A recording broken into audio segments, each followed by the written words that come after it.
আসসালামু আলাইকুম রহমতুল্লাহ। প্রিয় ভিউয়ার্স, আমি বেশ কিছুদিন ধরে আমাদের শিক্ষক সমাবেশে আমরা বেশ কিছু ক্লাস নিয়ে উপস্থিত হয়েছি। বেসিক থেকে শুরু করে লো লেভেল থেকে শুরু করে অ্যাডভান্সের দিকে যাচ্ছি ডে বাই ডেতে। আসলে ইংরেজি শেখার জন্য কোন থেকে শুরু করতে হয় সেই বিষয়টা জানা খুবই জরুরি। তারই সেই প্রয়াস নিয়ে আজকে আমরা দেখিয়েছিলাম যে এম ইজ আর এবং ওয়াজ ওয়ার এবং উইল বি দিয়ে বাক্যগুলা বা ক্লাসটা কিভাবে করতে হয়। আমরা এম ইজ আর দিয়ে বর্তমানে 4 ধরনের বাক্য বলতে পারি, ওয়াজ ওয়ার দিয়েও অতীতে 4 ধরনের বাক্য বলতে পারি এবং উইল বি শ্যাল বি দিয়েও আমরা ভবিষ্যতে 4 ধরনের বাক্য বলতে পারি।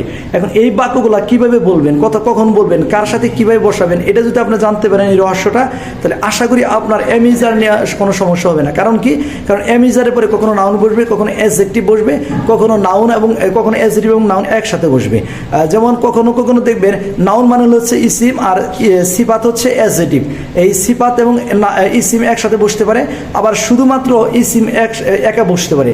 এই বসাগুলোকে যদি আপনি বলতে পারেন বা ঠিকভাবে বসাইতে পারেন, তাহলে আপনার ইংরেজি শেখার প্রায় অর্ধেক শেষ হয়ে গেছে। কারণ এমিজার দিয়ে মাত্র আমরা 2 ধরনের বাক্যকে গঠন করতে পারি।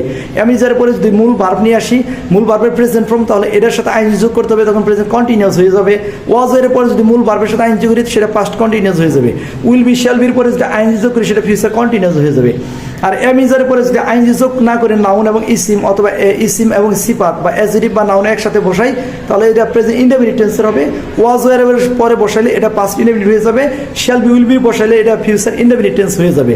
আপনি যদি শুধু জানেন এমিজার দ্বারা 2 ধরনের টেন্স গঠন করে, ওয়াজ ওয়ার দ্বারা 2 ধরনের টেন্স গঠন হয় এবং উইল বি দ্বারা 2 ধরনের টেন্স গঠন হয়, আপনি যদি এটা বুঝতে পারেন তাহলে আপনার জন্য ব্যবহার করাটা একবারেই সহজ।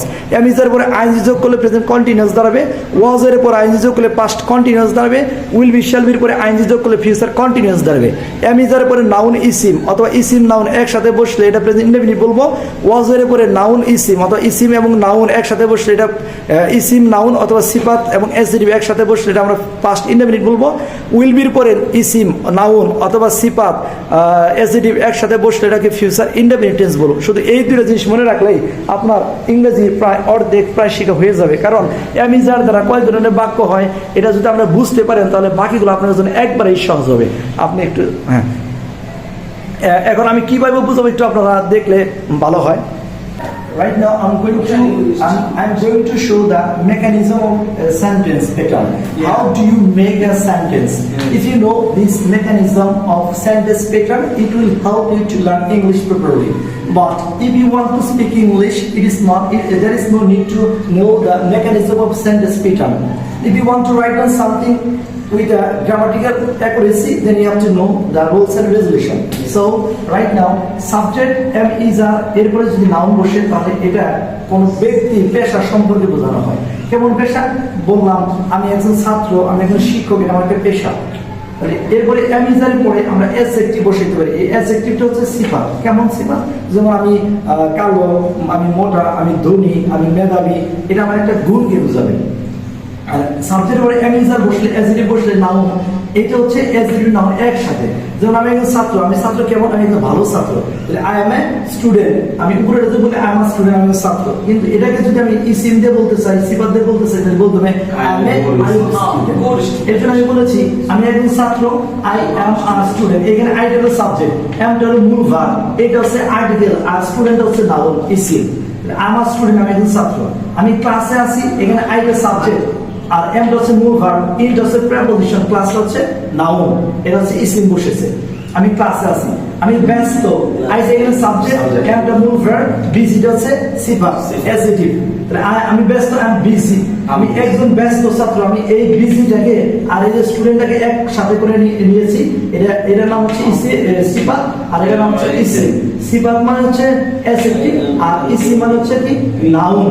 তাহলে আইটা সাবজেক্ট, এমটা মূল ভার্ব, এটা আর্টিকেল, বিজিটা হচ্ছে অ্যাডজেক্টিভ আর স্টুডেন্ট হচ্ছে নাউন। আমার বিজি স্টুডেন্ট। এই প্রেজেন্টের চারটি হয়েছে, সব প্রেজেন্ট ইনডেফিনিট টেন্সের বাক্য। ঠিক তদ্রুপভাবে ওয়াজ এর দ্বারা পাস্ট ইনডেফিনিট টেন্স, এটাকে শুধু ঘুরে দিলেই হয়। আমি একজন ছাত্র, অতীতে আমি একজন ছাত্র ছিলাম। আমি এখানে ক্লাসে আছি, অতীতে আমি ক্লাসে ছিলাম। আমি ব্যস্ত, আমি অতীতে ব্যস্ত ছিলাম। আমি একজন ব্যস্ত ছাত্র, অতীতে আমি একজন ব্যস্ত ছাত্র ছিলাম। তাই বলেছে আমি একজন ছাত্র ছিলাম। যদি আমি একজন ছাত্র, আই এম আ স্টুডেন্ট হয়, তাহলে আমি একজন ছাত্র ছিলাম, I was a student, I was a student. আমি ক্লাসে আছি, যদি আই এম ইন ক্লাস হয়, তাহলে আমি ক্লাসে ছিলাম, আই ওয়াজ ইন ক্লাস। মাশাআল্লাহ।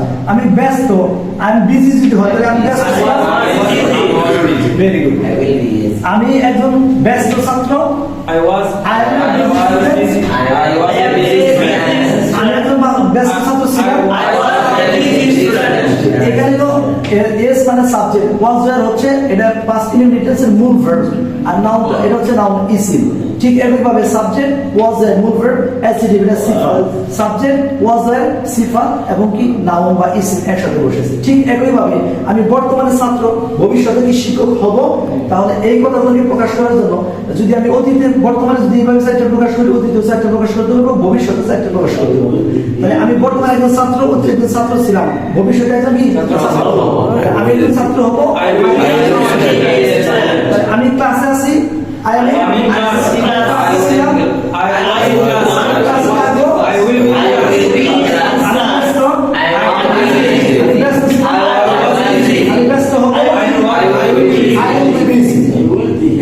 একজন ব্যস্ত ছাত্র, আমি একজন ব্যস্ত ছাত্র হব। প্রিয় ভিউয়ার্স যারা দেখতেছিলেন, আপনাকে শুধু মনে রাখতে হবে এম ইজ এর পরে নাউন থাকলে অ্যাডজেক্টিভ থাকলে প্রেজেন্ট ইনডেফিনিট। আপনাকে আরেকটা মনে রাখতে হবে ওয়াজ এর পরে নাউন অথবা ইসিম বা অ্যাডজেক্টিভ থাকলে এটা পাস্ট ইনডেফিনিট। আর উইল বির পরে নাউন অ্যাডজেক্টিভ থাকলে এটা নাউন ফিউচার ইনডেফিনিট। আমরা এম ইজ আর দিয়ে কি কি করব ইনশাআল্লাহ নেক্সট ক্লাসে আমরা দেখাবো। আপাতত আজকে এই ক্লাসটুকু যদি আপনি মোটামুটি ধরে ধরে এম ইজ এর পরে নাউন এবং ইসিম নিয়ে প্র্যাকটিস করতে পারেন, আশা করি আপনার অবশ্যই ফ্লুয়েন্সি অ্যাকুরেসি চলে আসবে ইনশাআল্লাহ। এতে কোনো সমস্যা নেই, কোনো চিন্তার কোনো কারণ নেই ইনশাআল্লাহ। Thank you very much, sir. Thank you.